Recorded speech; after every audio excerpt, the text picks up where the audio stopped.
Good morning, guys, and hi everyone, hi viewers. Welcome back once again on my channel, Manoj Cyber Defense Consultant.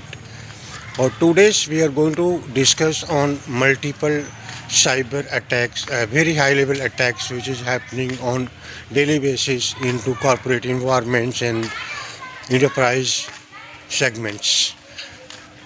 और those attacks are a dangerous attacks which can directly harm to shut your company also. जी हाँ, ये मैं बात करने वाला हूँ आज attacks के बारे में जो कॉमन अटैक्स है और इंटरप्राइज नेटवर्क्स में होते हैं और जिसके लिए हम लोग डिफरेंट टूल्स ऑफ़र करते हैं और ये अटैक्स होने का एक ही रीज़न है। वो रीज़न है कि कंपनी प्रॉपर टूल्स को इम्प्लीमेंट नहीं करती है। कंपनी इन्वेस्टमेंट से डरती है कि इतना बड़ा इन्वेस्टमेंट हमको करना पड़ रहा है। लेकिन अगर आप इन्वेस्टमेंट को सोचेंगे तो फ्यूचर में अटैक होता है तो उसके 10 टाइम्स ज़्यादा, दैट मीन्स 10x मनी आप पे करते हैं और जो कि बहुत बड़ा फाइनेंशियल लॉस होता है। समटाइम्स इसका नतीजा होता है कि बड़ी कंपनियां बहुत बड़ा अमाउंट पे करती है। That amount can not be calculated, it is more than expectations. तो ये वीडियो का मेन पर्पज़ है आज तो जो 5 से 6 कॉमन अटैक्स हैं जो सारे कंपनी फेस कर सकते हैं और हो भी रहा, और एक बार होने से बहुत बड़ा चैलेंज होता है, फाइनेंशियल लॉस तो बहुत बड़ा होता है। इसमें सबसे पहले एक अटैक जो सब लोग जानते हैं, WannaCry रैंसमवेयर अटैक जो 2017 में हुआ था।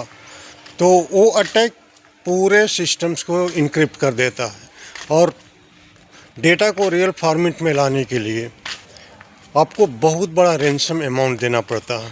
तो WannaCry का डिफरेंट वर्जन्स भी आ सकता है, not in the same name but different name, ठीक है। दूसरा जो सबसे कॉमन अटैक है उसको बोलते हैं supply chain attack. Supply chain attack बहुत ही खतरनाक होता है, इसके बारे में हम लोग डिस्कस करेंगे ब्रीफली। और DDoS अटैक जो मैं पहले बताया था, denial on service attack, ATP attack, advance threat persistent, तो वो अटैक कॉमन अटैक है। And man in middle attack and 0-day attack is also common today. तो इस सारे अटैक को प्रोटेक्ट करने के लिए हम टूल सफ़र करते हैं और हम कंपनी से यही बोलते हैं कि आप प्रॉपर सिक्योरिटी इम्प्लीमेंट कीजिए, अटैक होगा तो हम लोग गारंटी दे रहे हैं उसका। बट कंपनी, बहुत सारी कंपनियां ऐसी है जो पैसे को सेव करने के लिए इन्वेस्टमेंट नहीं कर पाती है और फ्यूचर में उनको बहुत बड़े लॉस का सामना करना पड़ता है। जैसे सप्लाई चेन अटैक की बात करें, सप्लाई चेन अटैक जैसे वो लोग वेंडर को ही अटैक करते हैं। जैसे SolarWinds एक टूल्स है जो नेटवर्क परफॉर्मेंस मॉनिटरिंग और सर्वर मॉनिटरिंग ऑफर करता है। अब क्या अटैकर करेगा कि SolarWinds को ही अटैक कर दे, that means your vendor is attack, और सारी कंपनियां SolarWinds यूज कर रही है तो उनके सॉफ्टवेयर में वल्नरेबिलिटीज डाल देते हैं वो लोग, और उससे सारी कंपनियां जो भी यूज कर रही है खुद ही वो लोग मालवेयर इंस्टॉल कर लेते हैं, खुद ही इम्प्लीमेंट कर लेते हैं, और जिसका रिजल्ट हुआ था 2020 में। 2020 में अटैक हुआ था, वेंडर अटैक, जिसको सप्लाई चेन अटैक बोला जाता है, और बहुत सारी मेजर कंपनियां अफेक्टेड हुई जो भी सर्विसेज यूज कर रही थी, और वो डिटेक्ट होते होते कम से कम 5 से 6 महीने के बाद पता चला। उसी तरह से रैंसमवेयर अटैक है, रैंसमवेयर WannaCry अटैक तो कितने बहुत सारे कंट्री के डेटा को लॉस का सामना करना पड़ा, तो वो अटैक भी कॉमन अटैक है। और आपका जो फिशिंग अटैक है जो मेल के थ्रू होता है वो भी कॉमन अटैक है। और DDoS अटैक जो आपके सर्वर को पूरा फ्लूट कर देता है, और जो आपके ई-कॉमर्स कंपनियां ज़्यादातर शिकार होती है DDoS अटैक की, बिकॉज उनके पास मिनट्स में लाखों यूजर्स हिट करते हैं उनके सर्वर को परचेज करने के लिए प्रोडक्ट। और आप एज्यूम करो कि ई-कॉमर्स कंपनी जैसे फ्लिपकार्ट हुआ, बिग बास्केट हुआ, अमेजन वेब सर्विसेज हुआ, ऐसे कंपनी के ऊपर अगर DDoS अटैक होता है तो 10 मिनट भी अगर अटैक रहा तो उनको करोड़ों का लॉस करना पड़ेगा, क्योंकि पूरा सर्वर डाउन हो जाएगा। जो भी अगर कस्टमर पर प्रोडक्ट परचेज करना चाहेगा, सर्वर का स्पीड स्लो है, बाई नहीं होगा, सर्वर कस्टमर आउट हो जाएगा. So those kinds of attacks which taking place into corporate environment, and to protect those kinds of high level attacks, we have security. We have security in the hierarchical way, जहाँ से हम सारे security को provide करते हैं.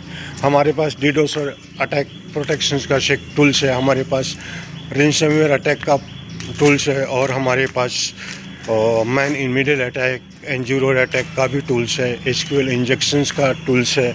तो ज़्यादातर हम लोग का टारगेट होता है कि कंपनी के नेटवर्क को अंडरस्टैंड करें, और based on the understanding of the company networks we design the solution. So वो अभी किसी बैंकिंग का ले लेते हैं, तो बैंकिंग एक ऐसा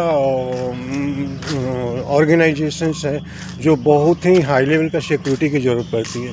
उनको डेटा सेंटर बनाना पड़ता है, उसके बाद से डिजास्टर रिकवरी सेंटर बनाना पड़ता है दूसरे लोकेशंस में, ताकि डेटा बैकअप रहे बाई चांस अगर मेन सर्वर पर होता है. उनको लोड बैलेंसेस डिज़ाइन करना पड़ता है ताकि कहीं से सर्वर पर लोड ना आए. उसके बाद से उनको क्लस्टरिंग में कन्वर्ट करना पड़ता है हाई अवेलेबिलिटी के लिए. उसके बाद से उनको different kinds of cyber security including firewall, including IAMs, including SIEMs, and including in point protections and everything देना पड़ता है, तब जाके वो प्रॉपर सिक्योर्ड होते हैं. लेकिन क्या होता है कि sometime there is a gap in the security. तो when there is a gap in the security, attacker क्या करता है कि उस गैप्स को फाइंड आउट करता है, वो वहाँ से वल्नरेबिलिटीज, वहाँ से मालिशियस कोड रिलीज करता है.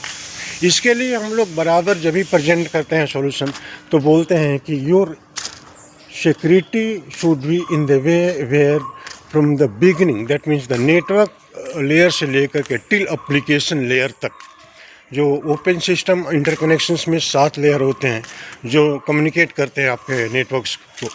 तो वहाँ से हम लोग आपके फिजिकल लेयर से लेकर टिल एप्लीकेशन लेयर तक सिक्योरिटी देते हैं. तो अगर आपका प्रॉपर सिक्योरिटी हुआ, कोई चैलेंज नहीं होगा फ्यूचर्स में, और आपकी कंपनी सेफ रहेगी, क्योंकि आपके पास सारे टूल्स हैं. और सबसे इम्पोर्टेंस ये है कि जो भी टूल्स ऑफ़र किया जा रहा है उसके फीचर्स को आपको इनेबल करना पड़ेगा. अगर फीचर्स इनेबल नहीं रहा तो इवन टूल्स के बाद से भी अटैक हो सकता है. तो ये मैं इसलिए बता रहा हूँ कि इन सारे अटैक को प्रोटेक्ट करने के लिए आपके पास टूल्स है आज की डेट में, और we can protect your informations, we can save from the attackers definitely. But the things is you need to implement the right security. अगर आप राइट सिक्योरिटी इम्प्लीमेंट करते हैं तो आप सेफ रहेंगे, अदरवाइज चैलेंज होते रहेगा. तो as of now, thanks a lot for your time, and I will meet up tomorrow on some different topics. Thank you so much.